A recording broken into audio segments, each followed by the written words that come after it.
Halo teman-teman semua, balik lagi sama aku Agus Arta.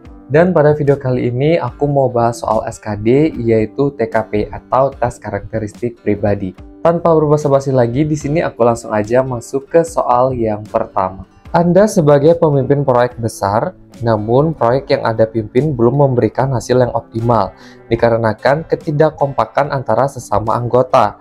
Maka respon yang Anda akan lakukan adalah A. Memberikan arahan kepada seluruh anggota serta memperbaiki hasil proyek untuk mendapatkan hasil yang optimal. Oke, ini bisa jadi ya, kita simpan dulu. Yang B, memberikan sanksi bagi anggota yang tidak serius dalam bekerja. Oke, simpan dulu. Yang C, memberikan laporan kepada pimpinan bagi anggota yang melakukan kesalahan. Oke. Lalu opsi yang D, tidak mampu melakukan apapun karena niat dari anggota. Ini menurut aku udah bukan jawaban dengan poin tertinggi ya. Jadi opsi yang D ini kita bisa eliminasi aja. Lalu opsi yang E, memberikan contoh bagi anggota untuk menyelesaikan proyek besar. Nah, jadi dalam kasusnya ini kan kalian sebagai pimpinan proyek ya. Tapi di dalam proyek itu nggak ada kekompakan antar anggotanya. Nah, jadi supaya kekompakan tersebut bisa terbentuk, maka opsi yang paling tepat adalah opsi yang A ya teman-teman, dengan memberikan arahan kepada seluruh anggota serta memperbaiki hasil proyek untuk mendapatkan hasil yang optimal. Jadi opsi A itu poinnya 5 ya teman-teman. Lalu untuk poin 4 itu ada di opsi yang E, dengan memberikan contoh bagi anggota untuk menyelesaikan proyek besar. Gitu. Jadi setelah diberikan arahan, barulah kalian itu bisa memberikan contoh gitu ya teman-teman. Lalu untuk poin 3 itu ada di opsi B, dengan memberikan sanksi. Jadi kalau misalkan cara yang pertama dan yang kedua tadi itu nggak efektif ya, barulah bisa diberikan sanksi yang lebih tegas ya. Nah, opsi yang paling terakhir ya menurut aku, yang poinnya 2 itu adalah opsi C, dengan memberikan laporan kepada pimpinan. Jadi kalau kalian ingin melaporkan kepada pimpinan, itu setidaknya kalian itu udah melakukan usaha semaksimal mungkin, tapi tetap aja gitu loh, nggak ada perubahan sama sekali antara anggota di proyek tersebut. Oke, mungkin aku langsung aja lanjut ke soal berikutnya. Kelompok Anda kesulitan mengerjakan tugas yang diberikan oleh dosen. Anda selaku ketua kelompok sudah mencari berbagai macam solusi, namun belum juga ditemukan. Maka respon yang Anda lakukan adalah A. Mengumpulkan semua anggota untuk mencari jawaban atas tugas yang diberikan secara bersama-sama. B. Selaku ketua membagi tugas secara adil kepada anggota. C. Saya mendelegasikan tugas tersebut kepada anggota. D. Menyerah atas tugas yang diberikan oleh dosen. E. Melakukan konsultasi dengan dosen atas tugas yang diberikan. Oke, ini sebenarnya aku yakin kalian udah tahu ya opsi mana dengan poin tertinggi. Tapi di sini aku akan bahas, jadi kalian ini sebagai ketua kelompok ya. Tapi kalian sebagai ketua itu nggak bisa menyelesaikan tugas yang dosen sudah berikan. Padahal kalian sebagai ketua itu sudah mencari solusi ya yang menurut kalian maksimal, tapi masih aja gitu loh, belum memberikan hasil yang terbaik. Jadi kalau kita sebagai ketua kelompok ya, itu kita juga harus mempercayakan kepada anggota untuk menyelesaikan suatu permasalahan gitu. Jadi karena kita berkelompok, otomatis pekerjaan itu harus kita selesaikan secara berkelompok. Opsi yang tepat dengan poin 5 adalah opsi yang A, dengan mengumpulkan semua anggota untuk mencari jawaban atas tugas yang diberikan secara bersama-sama. Gitu. Lalu aku juga mau bahas ya untuk poin 4 itu opsi yang E teman-teman, dengan melakukan konsultasi dengan dosen atas tugas yang diberikan. Kalau misalkan memang kalian sudah mengumpulkan anggota nih dan semua anggotanya itu kayak bingung juga, nggak tahu gitu loh cara menjawabnya gimana, barulah kalian bisa konsultasi ke dosen. Lalu poin 3 ada di opsi yang B, selaku ketua membagi tugas secara adil kepada anggota. Jadi kalau misalkan sudah dapat arahan dari dosen, barulah kalian bisa melakukan pembagian setiap anggotanya. Kayak gitu ya. Lalu opsi yang C, itu poinnya 2, dengan mendelegasikan tugas. Lalu poin 1 itu di opsi yang E, dengan menyerah atas tugas yang diberikan oleh dosen. Ini juga udah nggak mungkin ya. Oke, langsung aja next ke soal yang berikutnya.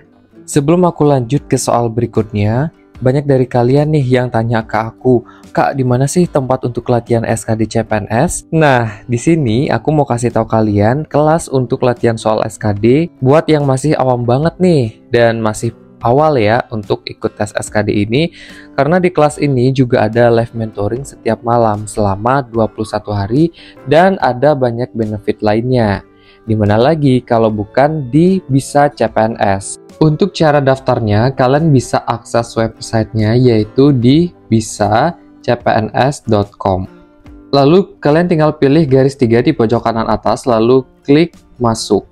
Nah, kalau kalian belum punya akun, bisa klik daftar. Jadi kalian buat akun dulu ya, registrasi dulu.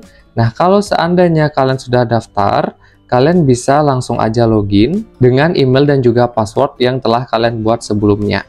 Lalu tinggal klik masuk. Setelah kalian masuk, tinggal pilih aja garis 3 di pojok kanan atas, lalu kalian klik pembelian SKD, dan kalian bisa di sini masukkan kode voucher dari aku ya, supaya kalian itu dapat potongan harga 20.000. Nah, kode vouchernya itu adalah Bisa CPNS Arta. Lihat besar kecil hurufnya ya teman-teman, huruf B-nya besar, huruf C-nya besar, dan juga huruf A-nya besar. Lalu tinggal kalian klik pakai. Nah, kalian bisa scroll ke bawah, di situ ada paket SKD VVIP Batch 3 2024. Nah, kalian bisa daftar paket ini ya teman-teman untuk mendapatkan penawaran terbaik dan juga kelebihan yang nanti bisa kalian nikmati tentunya. Tinggal klik beli. Lalu nanti kalian akan mendapatkan informasi pembayaran. Nah, untuk cara melakukan pembayarannya, kalian bisa tinggal klik aja.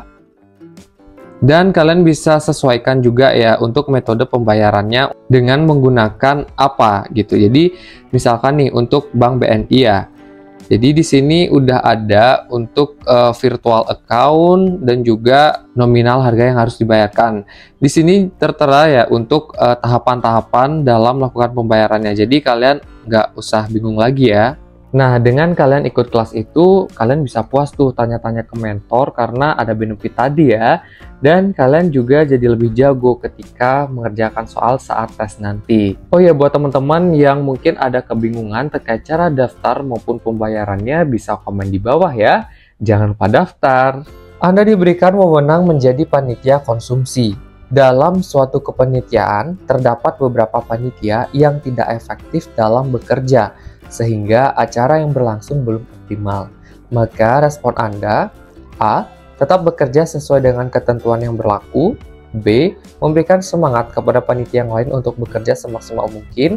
C. Menunggu panitia yang lain bekerja, baru Anda juga ikut serta bekerja. D. Berusaha untuk tetap bertahan dalam suatu kepanitiaan tersebut.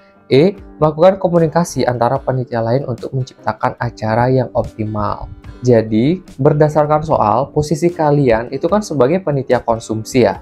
Jadi kalian itu fokusnya nih ke konsumsi. Tapi kalian itu melihat gitu ya, ada panitia yang kerjanya itu nggak efektif. Akibatnya acara yang berjalan itu kurang optimal. Nah, jadi kalian itu nggak terlalu bisa berbuat banyak ya. Istilahnya kalian itu nggak bisa gitu loh mengambil alih untuk mengatur semua acaranya supaya berjalan dengan lancar. Karena ya posisi kalian sebagai panitia konsumsi. Jadi yang bisa dilakukan adalah dengan memberikan semangat kepada panitia yang lain untuk bekerja semaksimal mungkin. Otomatis opsi B itu poinnya 5 ya teman-teman. Lalu untuk poin 4 itu ada di opsi yang A.